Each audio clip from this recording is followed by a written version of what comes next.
যাদের রোজা কখনো আল্লাহ পাকের কাছে গ্রান্টেড হবে না, কবুল হবে না। মনে রাখতে হবে, ওই সমস্ত আল্লাহ পাকের কিছু বান্দা বান্দি আছে সারা দিন তারা রোজা রাখে।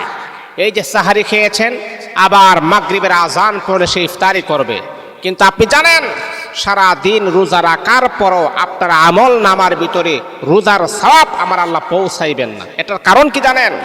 দেখেন, ওই সমস্ত ব্যক্তির বেলা বলা হয়েছে তাদের রোজা রাখা এবং না রাখা একই সমান।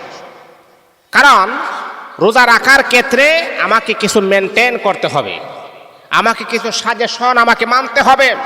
এই সাজেশন যদি আপনি না মানেন, তাহলে বাবা রোজা রাখার চাইতে না রাখাটাই বেটার। অনেক মানুষ দেখবেন রোজা রাখে, রোজা রাখার পরে কি করে জানেন? তার মুখ দেওয়া অশালীন গালিগালাজ।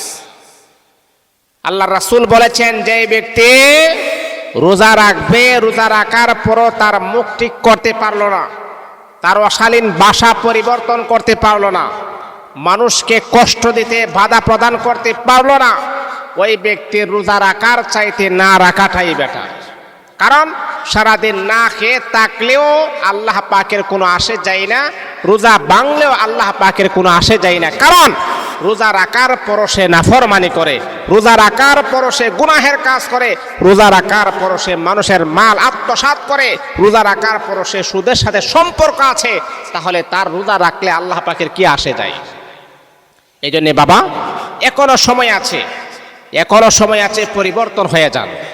যারা সুদের সাথে লেনদেন করেন আজকের থেকে প্রমিস করেন আর সুদ খাবেন না। যারা ঘুষের সাথে সম্পর্ক আছে আজকের থেকে প্রমিস করেন আর ঘুষ খাবেন না। যারা হারামের সাথে সম্পর্ক আছে আজকের থেকে হারামকে বর্জন করুন। তা না হলে 30টি রোজা রাখবেন, মাগার 30 প্রকার কোনো রকমের কোনো সওয়াবও আপনার হবে না। এই জন্যে রোজা একটা পবিত্র একটা জিনিস, এটা পবিত্রভাবে রাখতে হবে। আল্লাহ আমাদের সকলকে যেন